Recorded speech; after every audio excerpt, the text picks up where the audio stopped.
Opportunity to thank my fellow constituents, that is the people of Kiambaa in general, for a wonderful time that we have had during that election time.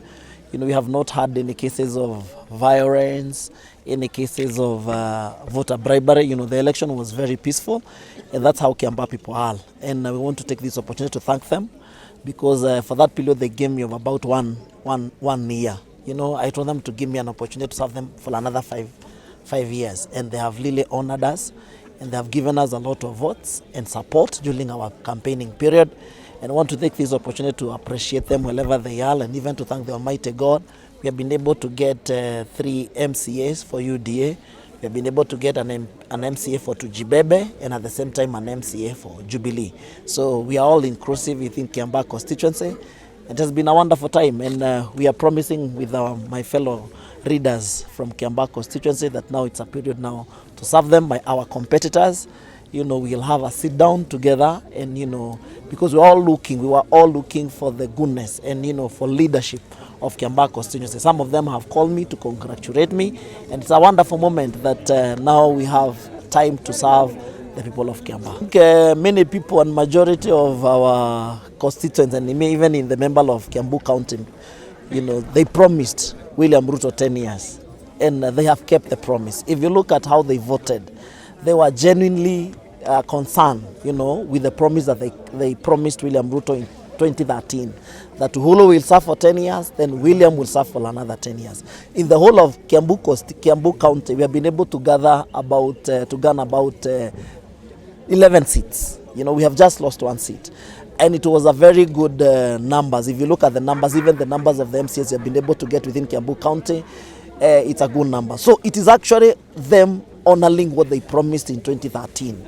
And therefore, we want to thank them wherever they are. They have really honored William Ruto.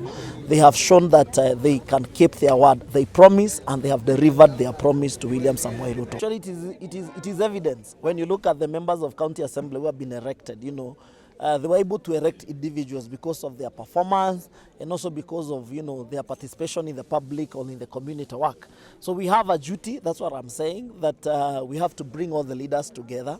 We have to make sure that everybody who normally vote within Kiambaa Constituency has a right of any government project or any resource that's supposed to come to Kiambaa Constituency. That's what we've been doing for the last one year. And I also want to encourage our MCAs. We'll have a caucus, we'll have a sit down. We try to analyze in terms of development how we are going to work within Kiambaa Constituency. Even if we have a Jubilee MCA and Tujibebe MCA now, we are all leaders for Kiambaa Constituency. So it's not a matter of UDA and Jubilee and Tujibebe. We have to bring all the leaders together so that we work for our people, because they have elected us, so that we can serve them for the next 5 years. It's not about myself.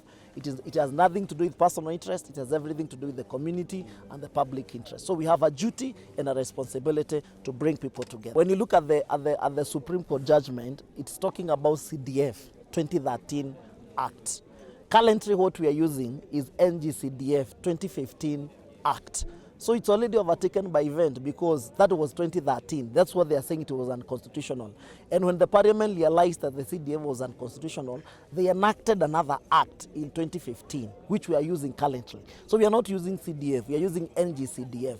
So we'll still have some interpretation and go back to parliament, probably, because some of things that we have been able to do, we have been able to do them because of the CDF. It's devolved function of the national government. So therefore, I think it is something that we cannot afford to lose, because some of the schools we have been able to construct is through the CDF.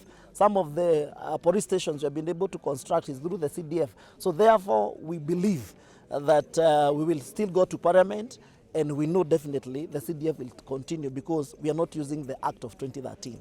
We are using the 2015 Act. No, we will have to wait for the interpretation. We'll also have to wait for the parliament.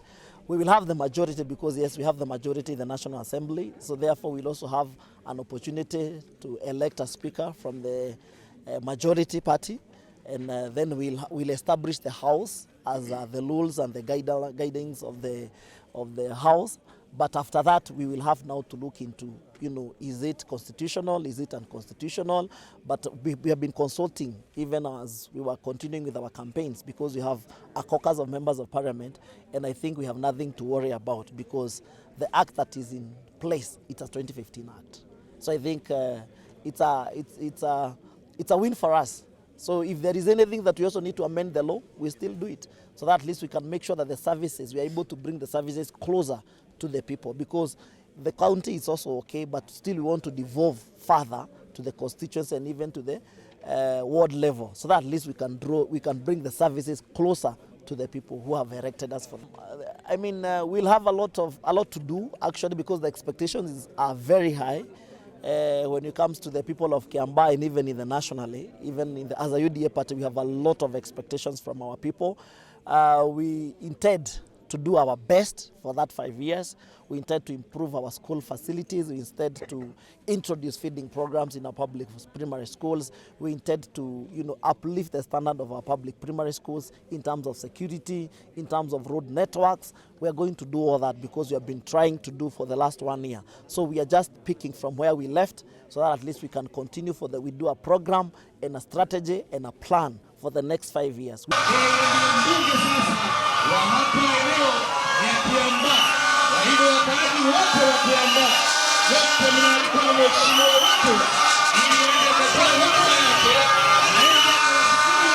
Wa Kiambaa wote walimchagua, na wenye hawakumchagua, yeye ndio kiongozi wa Kiambaa.